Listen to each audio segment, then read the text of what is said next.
على أعدائك يا ولي لعنة الله على أعدائك يا ولي. جناب زہرا کی ذات آتی ہے. یہاں رک کر ٹھہر کر تھوڑی سی ہم عقیدتی میں ایک بات بتاتی چلوں. جب بھی عفو، بخشش، معافی کی بات آتی ہے تو یہ سوال اٹھایا جاتا ہے جناب زہرا نے تو نہیں معاف کیا، انہوں نے تو اپنی بات اٹھا رکھی ہے اور وہ بخشش انہیں نہیں دی گئی. وہ آئے معافی مانگنے کے لیے، اچھا ہوا وہ آ گئے اور انہوں نے معافی مانگی. نہ ملنا ایک الگ بحث ہے.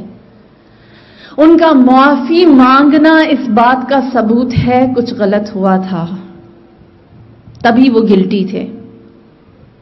ان کا آ کر صرف یہ کہنا کہ اے زہرا معاف کر دو، اس بات کا ثبوت ہے کہ وہ مانتے ہیں انہوں نے حق زہرا ادا نہیں کیا. اتنی بات پر تو کوئی شک نہیں ہے. ہر جگہ یہ بات بہت کلیئرلی ہر کتاب میں، تاریخ میں ہر جگہ موجود ہے.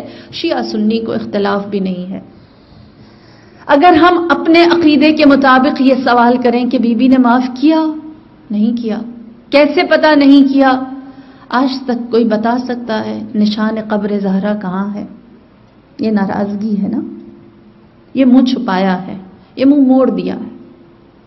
اور دوسرے الفاظ میں کہوں، باشعور لوگوں کے لیے قبر کا نشان نہ ہونا ایک کوسچن مارک ہے.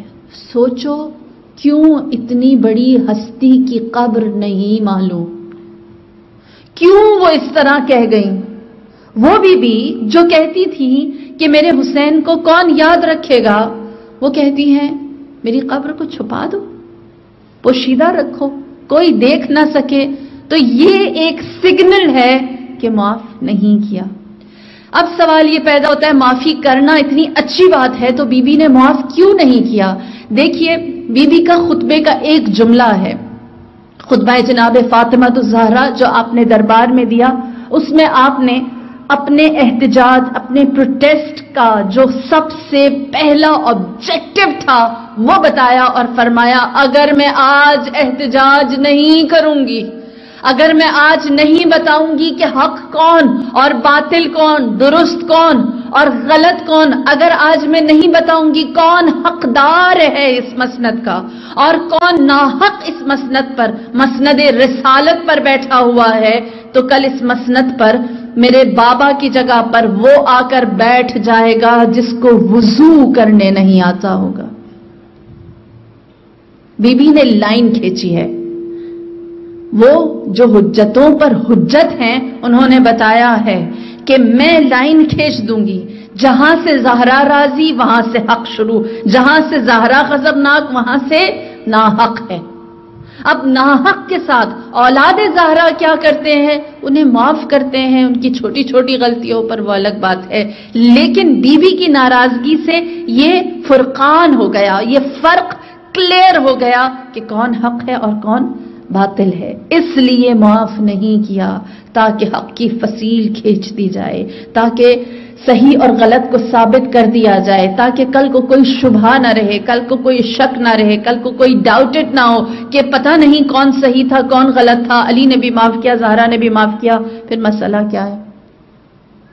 لہذا یہی وجہ ہے کہ بعد میں امیر المؤمنین نے بھی بی بی کے مسائل کو نہیں چھیڑا. فدق کا مسئلہ اہل بیت کو، امیر المؤمنین کو بعد میں خلافت ملی اور لوگوں نے کہا کہ اب آپ فدق کا مسئلہ حل کر دیں. آپ نے فرمایا کہ جس پر ظلم ہوا تھا مظلوم بھی نہیں، جس نے ظلم کیا تھا ظالم بھی نہیں. حل کیسے ہوگا؟ کس کو حق دوں؟ کیسے دے سکتا ہوں؟ ستم رسیدہ جس پر ستم کیا گیا تھا وہ اس دنیا سے ظلم سہ کر چلی گئی، اب سوائے خاموشی کے اور کچھ بھی نہیں. لہٰذا اہل بیت نے اس بات کو اٹھا رکھا ہے کہ آخری منتقم آئیں گے تو وہ اس مسئلے کو حل کریں گے. اس وجہ سے تاکہ حق اور باطل کی یہ جو لڑائی ہے یہ ثابت ہو جائے، کلیئر ہو جائے، بی بی نے ایک فرق رکھا ہے اور یہی ہمارے لیے بہت ساری چیزوں کو واضح کرنے کے لیے کافی ہے.